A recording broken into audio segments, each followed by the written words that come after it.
एक बार और कर दो भाई, गुंडा बनेगा। Hi guys, welcome back. ഇന്ന് നമ്മുടെ റമദാൻ സീരീസിൻ്റെ ഡേ 10 ആണ്. ഇന്ന് സാധാരണ നമ്മൾ എടുക്കുന്ന പോലെ തന്നെ ഓട്സ് ആൻഡ് ഫ്രൂട്ട്സ് മേൽ തന്നെ നമ്മൾ ഇന്ന് ഇഫ്താർ സ്റ്റാർട്ട് ചെയ്തിട്ടുണ്ടായിരുന്നു. അങ്ങനെ നമ്മൾ നിസ്കാരമൊക്കെ കഴിഞ്ഞ് നമ്മൾ പ്രീ വർക്കൗട്ട് എടുത്ത് നേരെ ജിമ്മിലേക്ക് വിട്ടു. അങ്ങനെ നമ്മൾ ജിമ്മിലെത്തി, അത്യാവശ്യം കുറച്ച് വോംപ്പൊക്കെ ചെയ്തു. ഇന്ന് നമ്മൾ ലെഗാണ് ട്രെയിൻ ചെയ്യുന്നത്. അങ്ങനെ നമ്മൾ അത്യാവശ്യം വോംപ്പൊക്കെ കഴിഞ്ഞ് നമ്മുടെ ഫസ്റ്റ് വർക്കൗട്ടായി ലെഗ് എക്സ്റ്റൻഷൻ ചെയ്തിട്ടുണ്ടായിരുന്നു. അങ്ങനെ അതൊരു 3 സെറ്റ് കഴിഞ്ഞ് പിന്നെ നമുക്ക് വരുന്ന ഒരു സൂപ്പർ സെറ്റാണ്. 20 സ്റ്റെപ്സ് ലഞ്ചസും ഫ്രീ സ്കോട്ടും ചെയ്തിട്ടുണ്ടായിരുന്നു. ആഫ്റ്റർ 10 സ്റ്റെപ്സ് കഴിയുമ്പോൾ ഓരോ 2 സ്റ്റെപ്പിലും ഒരു ഫ്രീ സ്കോട്ട് വെച്ച് ചെയ്തിട്ടുണ്ട്. ഇതിൻ്റെ തന്നെ തേർഡ് സെറ്റിൽ നമ്മൾ ചെയ്തത് എങ്ങനെയാണെന്ന് വെച്ചാൽ ഓരോ 2 സ്റ്റെപ്സിലും ഓരോ ഫ്രീ സ്കോട്ട് വെച്ചാണ്ടായി. അതായത് ഫസ്റ്റത്തേൽ 1, പിന്നെ 2, പിന്നെ 3, പിന്നെ 4, പിന്നെ 5, അങ്ങനെ ഓരോ 2 സ്റ്റെപ്സിലും. അങ്ങനെ ലാസ്റ്റത്തെ സെറ്റ് വരുമ്പോൾ 5 റെപ്സ് ഫ്രീ സ്കോട്ട് വരും.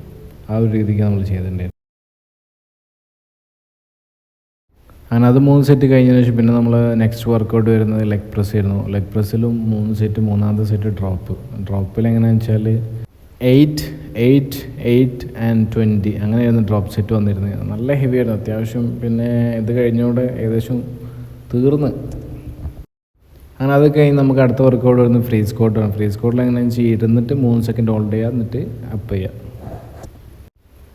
അങ്ങനെ അതൊരു 3 സെറ്റ് ചെയ്തതിന് ശേഷം നമ്മൾ ലാസ്റ്റ് വർക്കൗട്ടായി കാഫും കൂടി ചെയ്ത് നമ്മൾ ആ വർക്കൗട്ട് അവസാനിപ്പിച്ചു. അങ്ങനെ നേരെ നമ്മൾ റൂമിലേക്ക് വന്നു. റൂമിൽ വന്ന് നമ്മൾ ലാസ്റ്റ് മീലായ ചിക്കനും റൈസും സാലഡും കുറച്ച് യോഗട്ടും കൂടെ എടുത്ത് നമ്മൾ ഡേ അവസാനിപ്പിച്ചു. ഇൻഷാ അല്ലാഹ് ഡേ 11 കാണാം. ബൈ.